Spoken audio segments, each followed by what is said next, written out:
പ്രവാചകനുമായി ബന്ധപ്പെട്ട് മസ്ജിദുൽ ഖുബായുടെ അരികിലുള്ള 3 പ്രധാന സ്ഥലങ്ങൾ ഇപ്പോൾ അടയാളപ്പെടുത്തിയിട്ടുണ്ട്. അത് ഇസ്ലാമിക ചരിത്രത്തിൻ്റെ അടയാളം കൂടിയാണ്.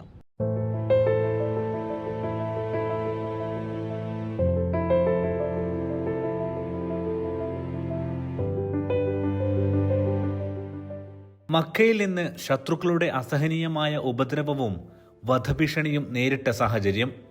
ഈ സമയത്ത് ദൈവനിർദ്ദേശപ്രകാരം പ്രവാചകൻ മുഹമ്മദ് നബിയും അനുചരന്മാരും മദീനയിലേക്ക് പലായനം ചെയ്ത സംഭവത്തെയാണ് ഹിജ്റ എന്ന് വിളിക്കുന്നത്. ഹിജ്റ എന്നാൽ പലായനം എന്നർത്ഥം. മക്കയിൽ നിന്നും അക്കാലത്ത് 500ഓളം കിലോമീറ്റർ ദൂരത്തുള്ള മദീനത്തേക്ക് പുറപ്പെട്ട പ്രവാചകനെ മദീനക്കാർ എല്ലാ ദിവസവും കാത്തിരിക്കുമായിരുന്നു. അങ്ങനെ റസൂൽ ആദ്യമായി എത്തിയ മദീനയിലെ ചെറിയ ഗ്രാമത്തിന്റെ പേരാണ് ഖുബ. അവിടെയുള്ള പള്ളിയാണ് ഖുബ മസ്ജിദ് എന്ന പേരിൽ പിൽക്കാലത്ത് പ്രസിദ്ധമായത്.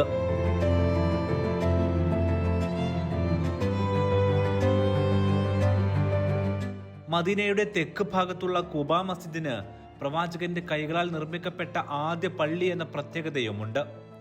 മദീനയിലെ ഹറം കഴിഞ്ഞാൽ പ്രവാചകൻ മുഹമ്മദ് നബി ഏറ്റവും കൂടുതൽ തവണ എത്തിയിരുന്ന പള്ളിയും ഇത് തന്നെയാണ്.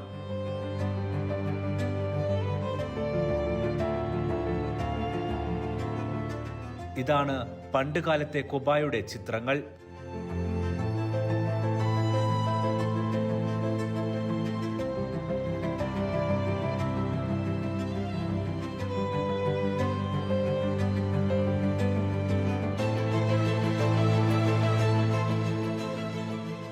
ഭക്തിയാൽ നിർമ്മിക്കപ്പെട്ട ആരാധനാലയം എന്നാണ് വിശുദ്ധ ഖുർആൻ ഖുബായെ വിശേഷിപ്പിക്കുന്നത്.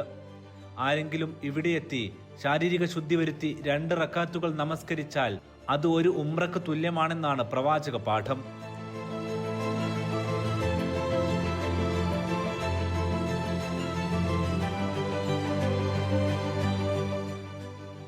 ഈ പള്ളിയും പരിസരവും അത്ഭുതകരമായ വിധത്തിലാണ് ഇപ്പോൾ മാറിയിരിക്കുന്നത്.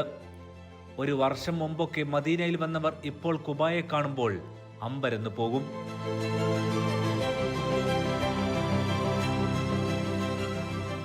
പള്ളിക്ക് കാര്യമായ മാറ്റങ്ങളൊന്നും വരുത്തിയിട്ടില്ല. പക്ഷേ പള്ളിയുടെ ചുറ്റുഭാഗവും അവിടെ തങ്ങുമ്പോഴുള്ള അനുഭൂതിയും വ്യത്യസ്തമാണ്.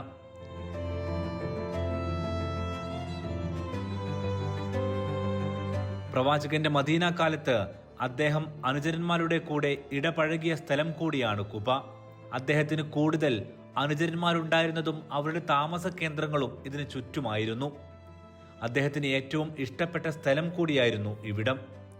അതുകൊണ്ട് തന്നെ ഇവിടെ എത്തുന്ന സന്ദർശകർക്ക് അതെല്ലാം അനുഭവിക്കാനും ആസ്വദിക്കാനും വിധത്തിലാണ് ഖുബായുടെ പരിസരത്തെ മാറ്റിയെടുത്തത്.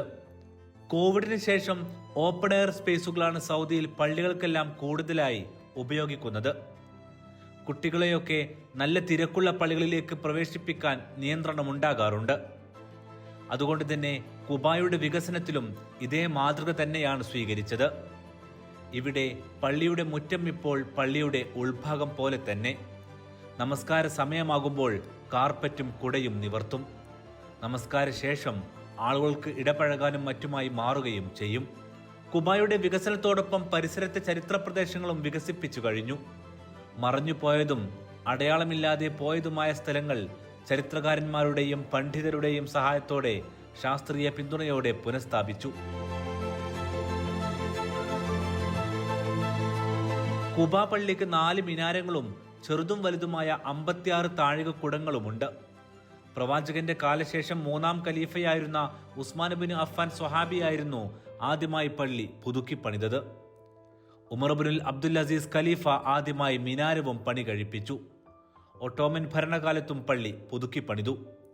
1984 വിവിധ രാജാക്കന്മാർക്ക് ശേഷം ഫഹദ് രാജാവായിരുന്നു ഖുബ മസ്ജിദ് ഇന്ന് കാണുന്ന വിധത്തിൽ സമ്പൂർണ്ണ സംവിധാനങ്ങളോടെ വികസിപ്പിച്ചത്. 13,500 ചതുരശ്ര മീറ്റർ സ്ഥലത്താണ് നിലവിൽ പള്ളി. 20,000-ലേറെ പേർക്ക് ഒരേ സമയം നമസ്കരിക്കാം. ഈ പള്ളിക്ക് നടുമുറ്റവുമുണ്ട്. ഇപ്പോൾ വെറും പള്ളിയായിട്ടല്ല മസ്ജിദുൽ ഖുബ വികസിപ്പിച്ചത്. ഇതിനോട് ചേർന്നുള്ള മുഴുവൻ ചരിത്ര കേന്ദ്രങ്ങളും പള്ളിയുടെ വികസനത്തിന്റെ ഭാഗമായി സംരക്ഷിത കേന്ദ്രമാക്കി. ഇതോടെ ഖുബ പ്രവാചക കാലത്തേതുപോലെ ഒരു സാംസ്കാരിക കേന്ദ്രം കൂടിയായി മാറിക്കഴിഞ്ഞു. രാത്രികളിൽ സജീവമാണ് ഇവിടം.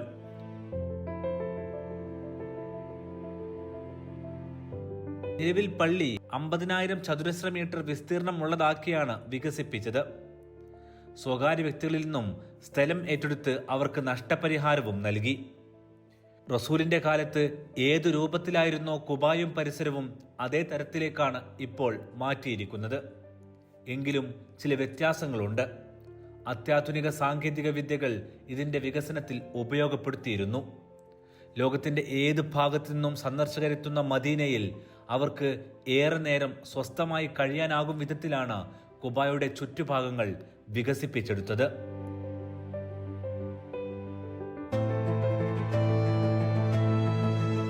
പ്രവാചകന്റെ പള്ളിയായ മസ്ജിദുൻ നബവിയിൽ നിന്നും 3.5 കിലോമീറ്റർ അകലെയായിട്ടാണ് മസ്ജിദുൽ കുബ. എന്നാൽ ഹറമിൽ നിന്ന് നടന്നും ഇലക്ട്രിക് വാഹനത്തിലോ നടപ്പാതയിലൂടെയോ ഇവിടേക്ക് വേഗത്തിലെത്താം. ഇതിനായി പ്രത്യേക പാത തന്നെ ഒരുക്കിയിട്ടുണ്ട്. പ്രവാചകൻ പണ്ട് കുബായിൽ നിന്നും മദീന പള്ളിയിലേക്ക് നടന്നിരുന്ന വഴിയിലൂടെയാണ് ഈ വഴിയൊരുക്കിയത്. പ്രവാചകന്റെ ഇടപാടുകളാൽ നിറഞ്ഞ കുബായുടെ പരിസരം ലോകോത്തര നിലവാരത്തിൽ ചരിത്രവും പഴമയും ചോരാതെ ഇപ്പോൾ വിശ്വാസികൾക്ക് അനുഭവിക്കാം. 4 പ്രധാന ഇടങ്ങൾ നിലവിൽ ഇവിടെ അടയാളപ്പെടുത്തുകയോ വികസിപ്പിക്കുകയോ ചെയ്തിട്ടുണ്ട്. അവ ഇവയാണ്: 1. കുൽഥൂം ബിൻ അൽ ഹിദമിന്റെ വീട്.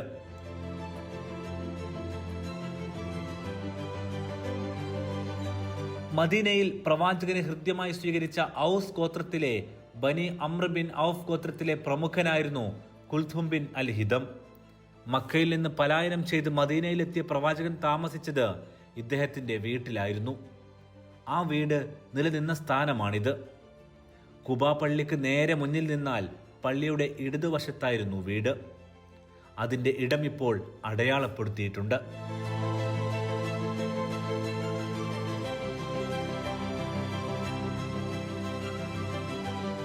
കുബായിൽ നിന്നും മദീന നഗരമധ്യത്തിലേക്ക് പുറപ്പെടുന്ന സമയം വരെ പ്രവാചകൻ തങ്ങിയ വീടുകളിൽ ഒന്നായിരുന്നു ഇത്.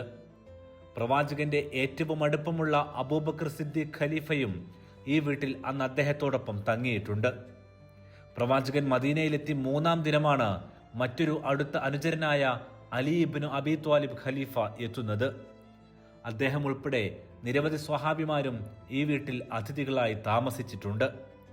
വീട് പിൽക്കാലത്ത് കുബാ പള്ളിയുടെ വികസനത്തോടെ ഇല്ലാതെയാവുകയായിരുന്നു.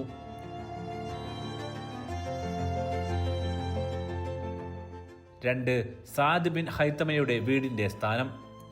മദീനയിലെ ഔസ് ഗോത്രത്തിലെ ബനി അൽസലാം കുടുംബത്തിൽപ്പെട്ട സാദ് ബിൻ ഹൈത്തമ എന്ന പ്രവാചകാനുചരന്റെ വീടിന്റെ സ്ഥാനമാണിത്. അദ്ദേഹം ഇസ്ലാം സ്വീകരിക്കുകയും ബദർ യുദ്ധത്തിൽ രക്തസാക്ഷിയാവുകയും ചെയ്തിരുന്നു. അദ്ദേഹത്തിന്റെ വീടും പ്രവാചക ചരിത്രത്തിലെ അടയാളമാണ്. കുബാ പള്ളിക്കരികിലെ കുൽഥൂം ബിൻ അൽ ഹിദമിന്റെ വീടിനടുത്തായിരുന്നു ഇദ്ദേഹത്തിന്റെയും വീട്. ആ വീടിന് ശേഷം പ്രവാചകൻ ഇവിടെയായിരുന്നു തങ്ങിയത്.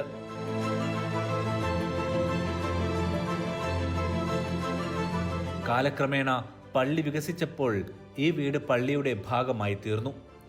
എങ്കിലും ചരിത്ര കുതുകികൾക്ക് അടയാളമായിട്ടാണ് ഈ സ്ഥാനം നിർണയിച്ചിരിക്കുന്നത്. ഇസ്ലാമിലെ ആദ്യകാല പ്രതാപികളായിരുന്ന Hamza bin Abdul Muttalib, Sayyid bin Haritha, Abdullahi bin Masud, Bilal al Habashi തുടങ്ങി നിരവധി പ്രമുഖരായ പ്രവാചകാനുചരന്മാരും ഈ വീട്ടിൽ ഹിജ്റയ്ക്ക് ശേഷം അതിഥികളായി തങ്ങിയിട്ടുണ്ട്. 3. അരീസ് എന്ന മോതിരക്കിണർ.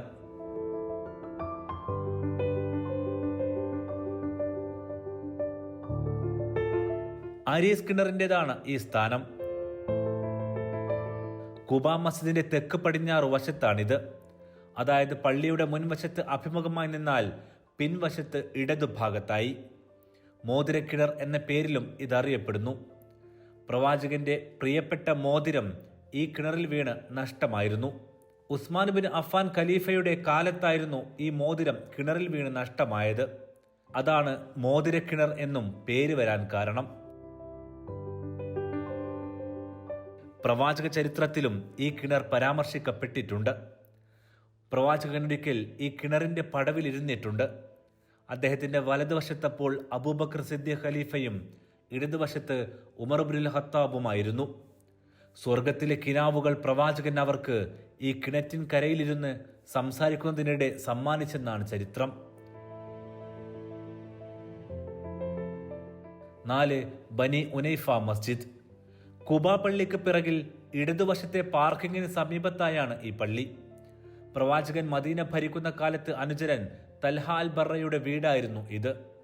അദ്ദേഹത്തെ സന്ദർശിക്കാനായി പ്രവാചകനും അനുചരന്മാരും പലതവണ ഇവിടെ എത്തുകയും നമസ്കരിക്കുകയും ചെയ്ത വീട്. ഈ സ്വഹാബിക്ക് വയ്യാതായ സമയത്തും പ്രവാചകൻ ഇവിടെ എത്തിയിരുന്നു.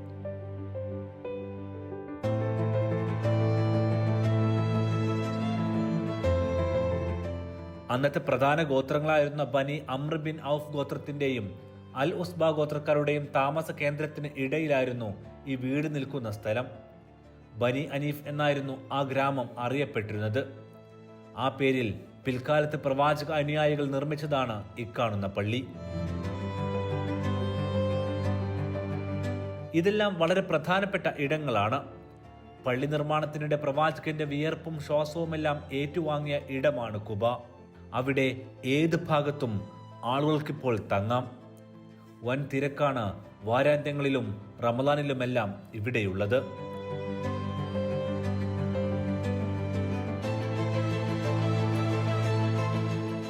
റമദാന്റെ രാവുകളിൽ തറാവീഹ് നമസ്കാരത്തിന് ശേഷം പ്രഭാത നമസ്കാരം വരെ ഇവിടെ തങ്ങാൻ പാകത്തിലുള്ള സൗകര്യങ്ങളും സ്ഥാപനങ്ങളും ഒരുക്കിയിട്ടുണ്ട്.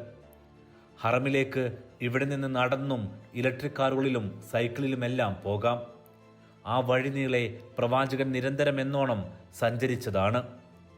കുബ അങ്ങനെ പ്രവാചകരുടെ ശ്വാസമായി മദീനയിലെത്തുന്നവർക്ക് കുളിരും ഊർജവും സുജൂദിലെന്ന പോലെ സമ്മാനിച്ചു കൊണ്ടേയിരിക്കുന്നു.